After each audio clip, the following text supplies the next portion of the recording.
අපි කවුරුත් කල්පයක් ඉන්න ආපු අය නෙවෙයි. අපි කවුරුත් ස්ථිර මිනිස්සු නෙවෙයි. අපිට කවදා හරි කොතනකදී හරි අපි කාටවත් මැරෙන්න සිද්ධ වෙනවා. අම්මලා තාත්තලා අතහරින්න සිද්ධ වෙනවා. දරුවෝ අත්හරින්න සිද්ධ වෙනවා. ඒ වෙලාවේ අපි එකට සූදානම් වෙන්න වෙනවා. මිනිස්සු මැරුණාට පස්සේ අනේ ඇයි මේ මිනිස්සු මැරුණේ? ඇයි මෙයා මැරුණේ?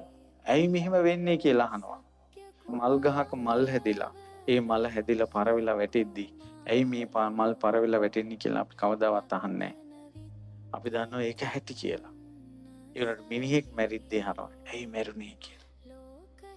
මල් ගහක් තරම්වත් ජීවිතයේ අනිත්‍ය ගැන හිතලා නැහැ. මැරෙනවා කියලා හිතලා නැහැ. මහා බෝධිසත්වෝ ඒවා හිතනකොට යම් කිසි වයසට යනවා කියලා හිතනකොට තරුණ මදේ නැති වුණා. ලෙඩ වෙනවා කියලා හිතනකොට ආරෝග්‍ය මදේ නැති වුණා.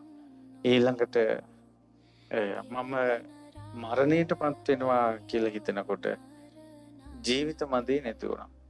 ඒ නිසා තමයි දුෂ්කර ක්‍රියා කරනකොට මං ලෙඩ වෙයිද කියලා හිතෙන්නේ නැහැ. දන්නවා ලෙඩ වෙනවා කියලා. දවස් 15කට එක මුං ඇටයක් කනකොට මම මැරෙයිද කියලා හිතෙන්නේ නැහැ. ඇයි ඒ ජීවිත මදේ ප්‍රහාණය වෙලා. දවස් 15කට එක මුං ඇටයක් කනකොට මහ බෝධිසත්වයන්ට මගේ දෙතිස් මහ පුරුෂ ලක්ෂණ නැති වෙයිද කියලා හිතෙන්නේ නැහැ. ඇයි ඒ තරුණ මදේ ප්‍රහාණය වෙලා. ඒකයි අපිට දැන් කෑමක් කනකොට අපි කෑම කනකොට කොච්චර දේවල් හිතනවද? කොච්චර දේවල් හිතනවද? ඒවා මහ බෝධිසත්වයන්ට නැහැ. තරුණ මදේ ප්‍රහාණය වෙලා ජීවිත මදේ ආරෝග්‍ය මදේ ප්‍රහාණය වෙලා තමයි අබිනිෂ්ක්‍රමණය කළේ.